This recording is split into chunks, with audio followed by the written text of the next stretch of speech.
आपण अभ्यासत आहोत maths 1 chapter 1 linear equation in 2 variable. आज आपण अभ्यासणार आहोत determinant. Determinant, this is a determinant.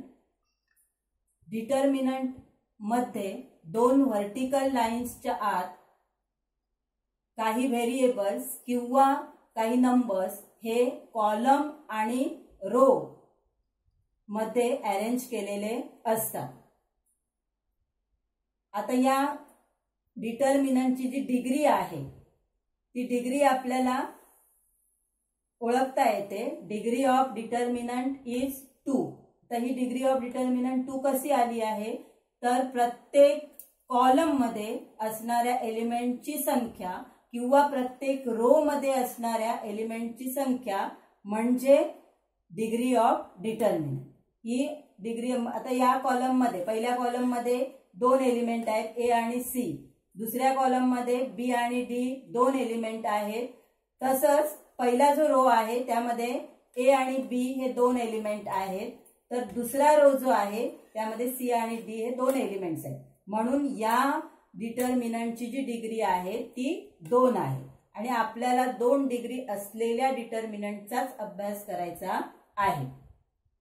आता त्यानंतर प्रत्येक डिटर्मिनंटची व्हॅल्यू ही फिक्स असते आणि ती आपण कशी मिळवायची आहे, तर क्रॉस मल्टिप्लिकेशन करून मिळवायची आहे। तर value of determinant equal to पहिलं जे मल्टिप्लिकेशन क्रॉस मल्टिप्लिकेशन आहे ते ए आणि डी चं मल्टिप्लिकेशन आहे, ए इंटू डी मायनस बी इंटू सी। या फॉर्म्युल्याने आपल्याला या डिटर्मिनंटची व्हॅल्यू मिळते। The determinants are represented with capital letters as A, B, C, etc. कोणत्याही कॅपिटल लेटर्सने आपण डिटर्मिनंट रिप्रेझेंट करू शकतो। आता या डिटर्मिनंटवर आधारित आपण प्रॅक्टिस सेट 1.3 मधलं क्वेश्चन नंबर 1 अभ्यासणार आहोत। क्वेश्चन नंबर 1 असा आहे, fill in the blanks with correct number. म्हणजे ही ऍक्टिव्हिटी आहे ती आपल्याला पूर्ण करायची आहे।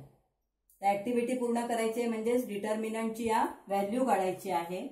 तर आपल्याला पहिल्यांदा आपण मगाशी सूत्रामध्ये पाहिले त्याप्रमाणे पहिलं जे क्रॉस मल्टिप्लिकेशन आहे ते आपल्याला 3 इंटू 5 करायचं आहे आणि दुसरं क्रॉस मल्टिप्लिकेशन 2 इंटू 4 करायचं आहे। तर पहिलं इथे 3 दिलेलाच आहे म्हणजे दुसरा नंबर आपण इथे लिहिणार आहोत 5।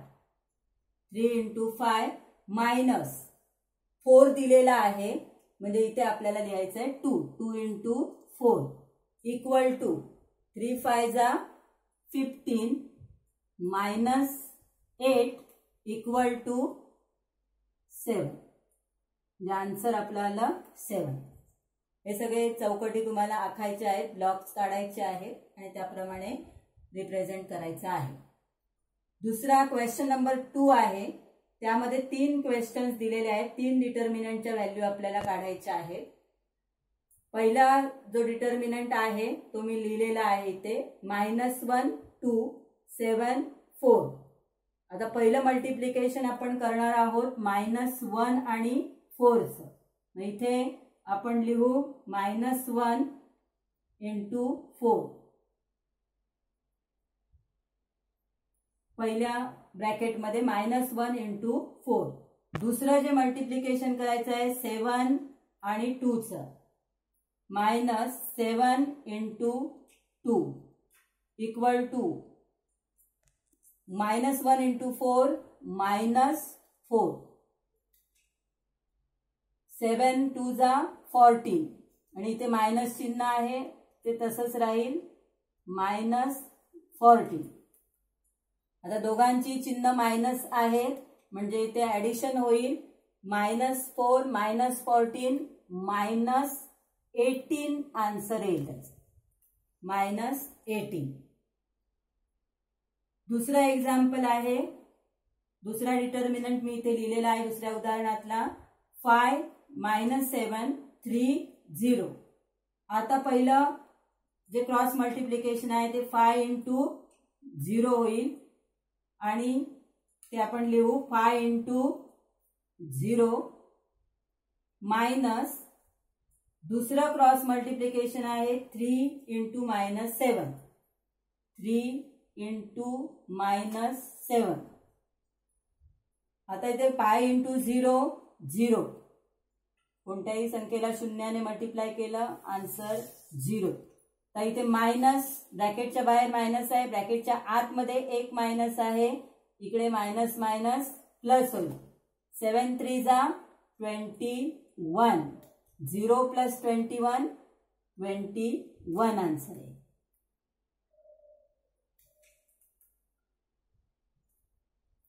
तिसऱ्या एक्झाम्पल मध्ये तिसरा डिटर्मिनंट दिलेला आहे, त्यामध्ये फ्रॅक्शन दिलेलं आहे 7/3, 3/2 मध्ये 5/3, 1/2. पहिलं क्रॉस मल्टिप्लिकेशन येणार आहे या दोघांचं.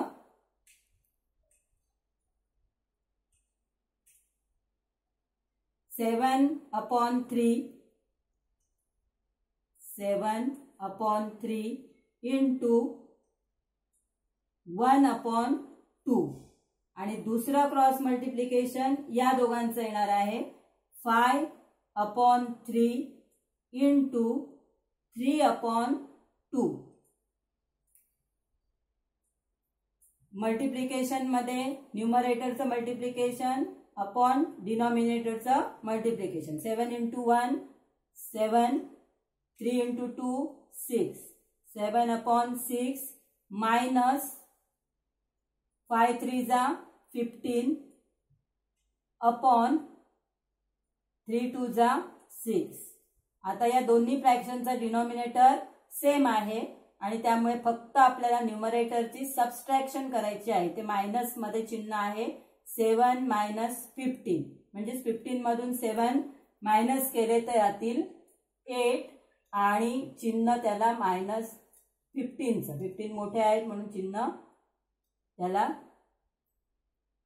आता हे दोन्ही फ्रॅक्शन जे आहेत, दोन्ही नंबर्स आहेत ते 2च्या टेबलमध्ये आहेत. भाग आपण लावू शकतो. 2 4 जा आणि 2 3 जा, म्हणजे आपला आन्सर येईल -4/3. अशा प्रकारे आपला आन्सर येईल. आता आपण सायमल्टेनियस इक्वेशन सॉल्व्ह करण्याची तिसरी मेथड अभ्यासणार आहोत. ती म्हणजे डिटर्मिनंट मेथड किंवा क्रॅमर्स मेथड असंही त्या पद्धतीला म्हणतात. ही अतिशय सोपी अशी पद्धत आहे आणि कमी जागेत इक्वेशन सॉल्व्ह करून होतं या मेथडमुळे.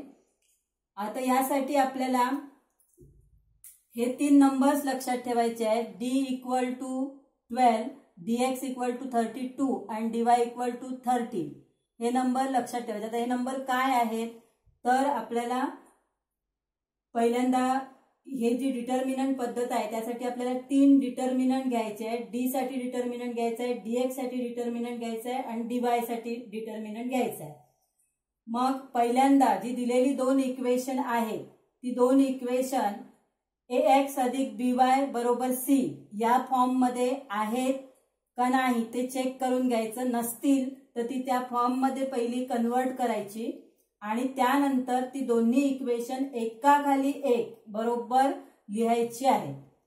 आता हे पहिलं इक्वेशन आहे 3x - 4y = 10, equation number 1. 4x + 3y = 5, equation number 2. आता या दोन्ही इक्वेशन मध्ये x व्हेरिएबल हे x खाली आलं पाहिजे, y चे व्हेरिएबल y खाली आले पाहिजे आणि नंतर मग हा जो x चे कोएफिशियंट आहे त्या कोएफिशियंटचा जो कॉलम आहे त्याला आपण नंबर 1 कॉलम म्हणू. त्यानंतर दुसरा y चा जो कॉलम आहे, y चे कोएफिशियंट आहे त्याचा कॉलम नंबर 2 आणि हे कॉन्स्टंट टर्म जी आहे त्याचा कॉलम 3. अशा प्रकारे हे 3 कॉलम्स तुम्ही लक्षात ठेवायचे. आता इथे 3 ला प्लस साइन आहे, साइन त्या नंबर सोबत घेणं महत्वाचं आहे. आता डी साठी आपण 12 लिहिलंय. 12 म्हणजे पहिला आणि दुसरा कॉलम आपल्याला घ्यायचा आहे. म्हणजे डी, आता हा डिटर्मिनंट लिहिताना पहिला कॉलम 3 4 आणि दुसरा कॉलम -4 3 या पद्धतीने लिहायचं आहे. तर dx लिहिताना 3 2 म्हणजे तिसरा कॉलम तुम्ही पहिला लिहायचा आहे. tan 5 आणि 2 म्हणजे -4 3 हा कॉलम लिहायचा आहे. आणि dy साठी डिटर्मिनंट लिहिताना 1 3 लिहिलंय म्हणजे पहिला 1 कॉलम लिहायचा 3 4 आणि तिसरा कॉलम tan 5. हे डिटर्मिनंट लिहिणं महत्वाचं आहे. याच्यामध्ये जर तुमचा सिक्वेन्स चुकला तर तुमचं उत्तर चुकणार आहे. त्यामुळे सिक्वेन्स चुकू नये यासाठी हे नंबर लक्षात ठेवा. लक्षात ठेवायचे आहे, ते लिहायचे नाहीये किंवा असंही काही अरेंजमेंट करायची नाही आहे. आता आपण हे डिटर्मिनंट लिहून घेतले. आता हे सॉल्व्ह करायचे आहे. आता ते सॉल्व्ह करताना पुन्हा मगाशी जी मेथड आहे ती मेथड आपण ऍक्सेप्ट करू. पहिलं आहे 3 × 3 -4 4. आता या 4चं साइन मायनस आहे, याच्याशी त्याचा संबंध नाही. हे फॉर्म्युला मधलं मायनस साइन आहे.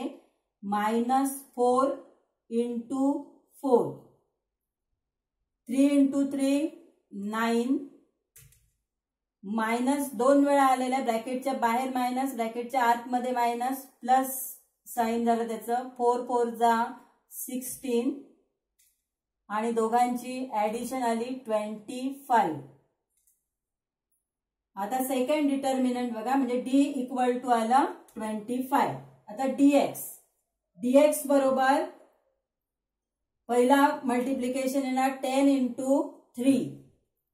× 3 मायनस -4 × 5 -4 × 5. पुन्हा 10 3 जा 30 मायनस मायनस साइन प्लस 4 5 जा 20 30 प्लस 20 50. तिसरं डिटर्मिनंट आपण सोडवतोय.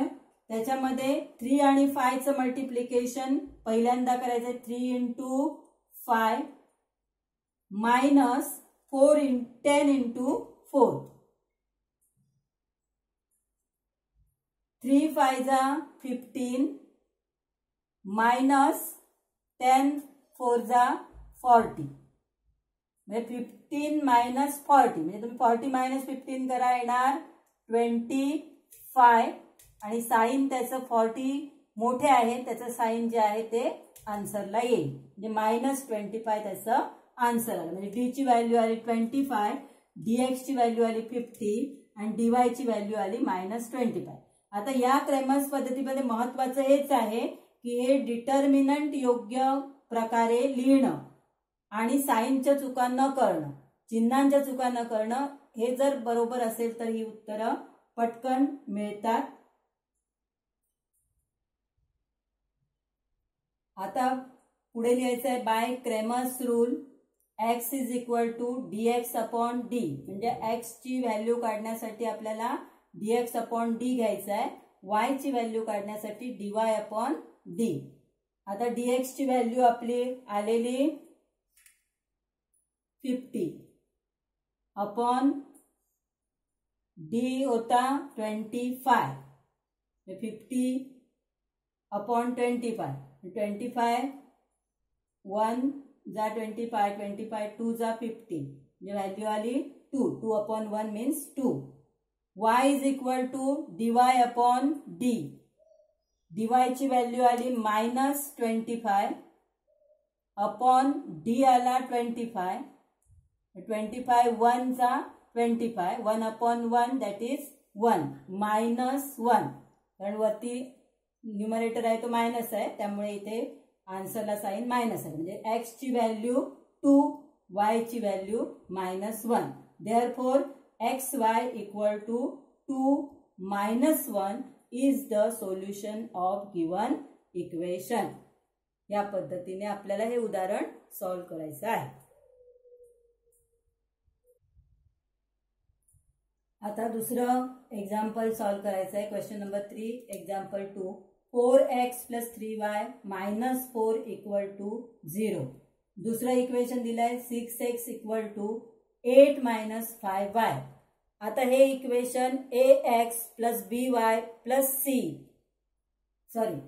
ax plus by equal to c या फॉर्म मध्ये पहिलं कन्वर्ट करायचं आहे.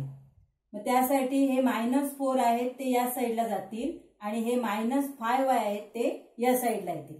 हे -4 तिकडे गेले तर आपल्याला इक्वेशन मिळेल 4x plus 3y equal to 4. कारण मायनस आहेत त्या साईडला गेले की प्लस होते.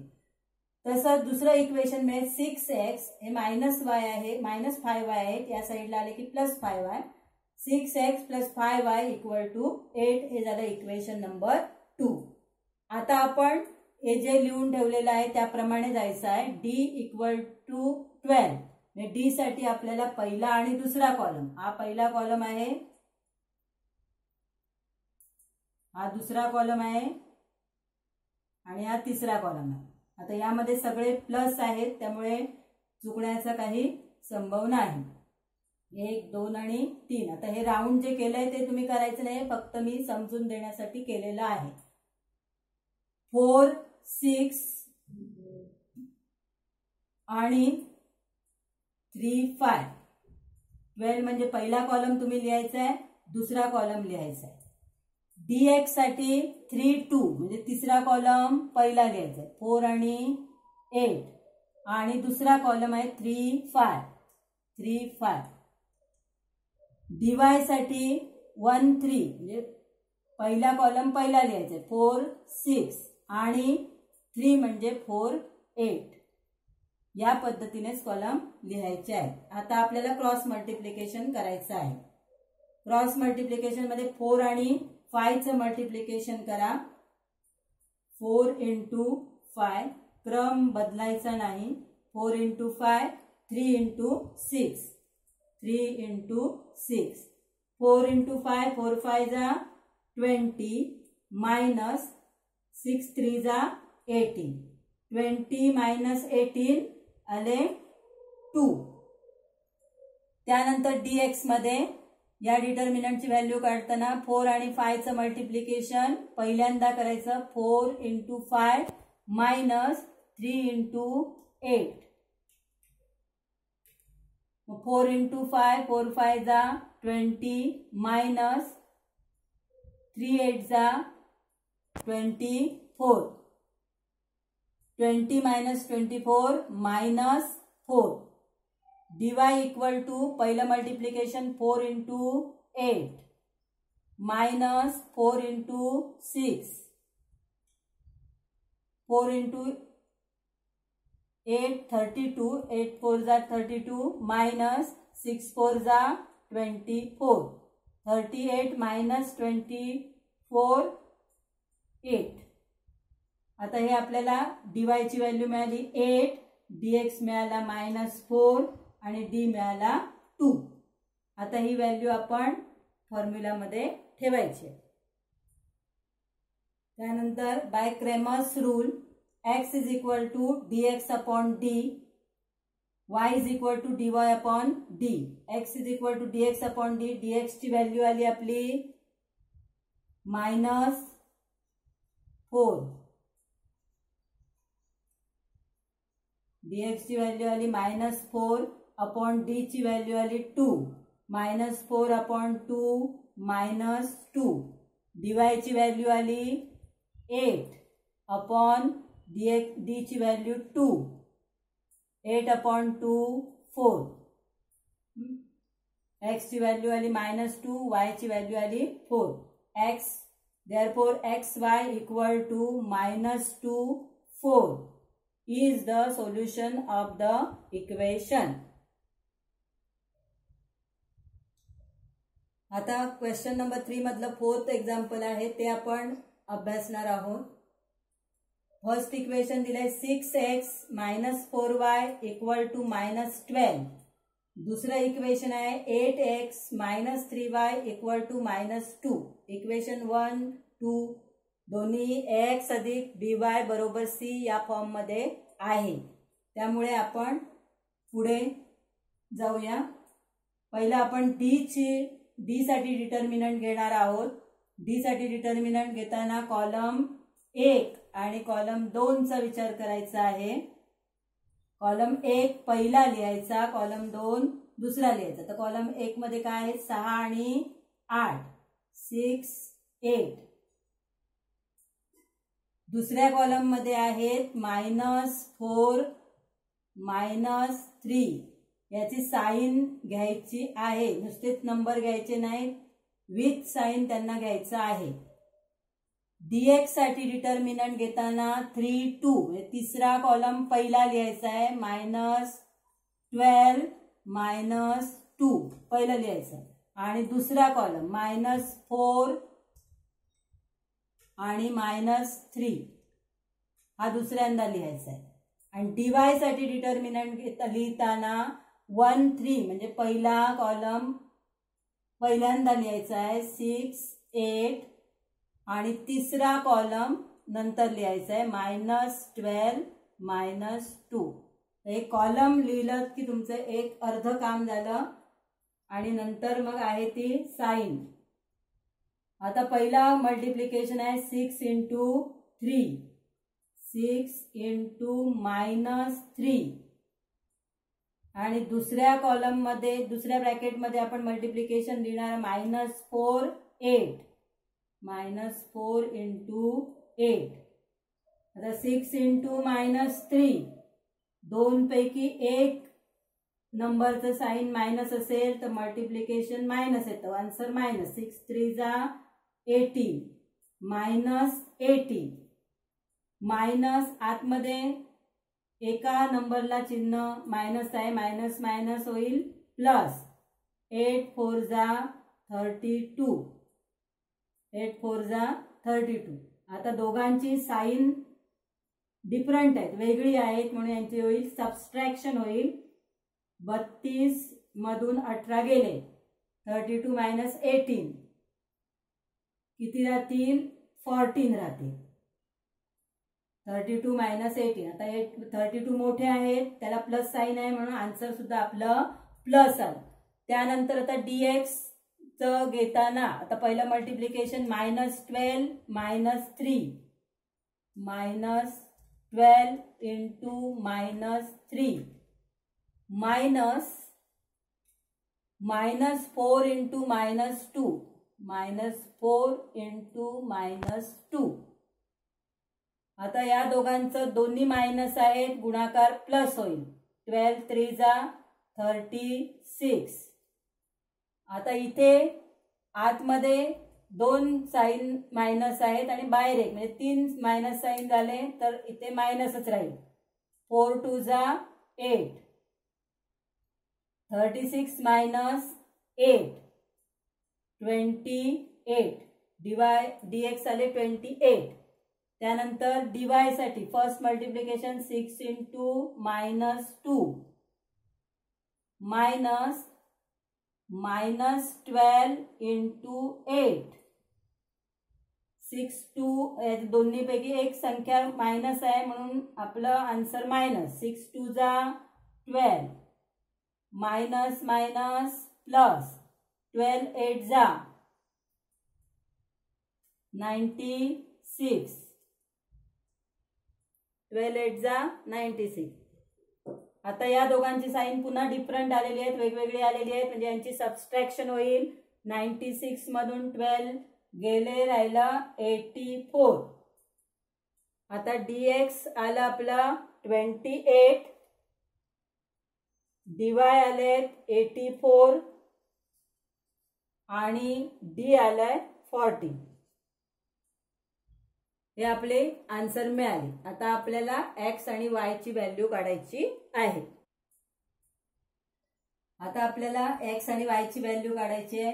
x चा फॉर्म्युला, x साठी फॉर्म्युला आहे dx/d, y साठी फॉर्म्युला आहे dy/d. dx ची व्हॅल्यू आली आपली 28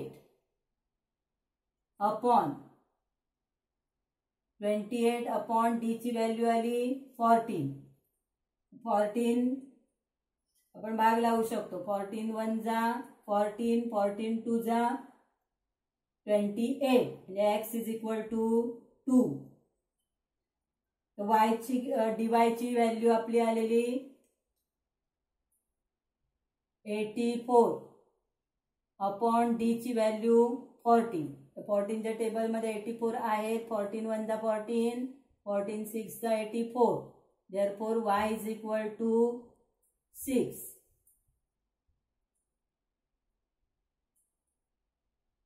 Therefore xy equal to x ची व्हॅल्यू 2, y ची value 6 is the solution of given equation. आता क्रॅमर्स पद्धतीची आपण 3 उदाहरणं सॉल्व केलेली आहेत.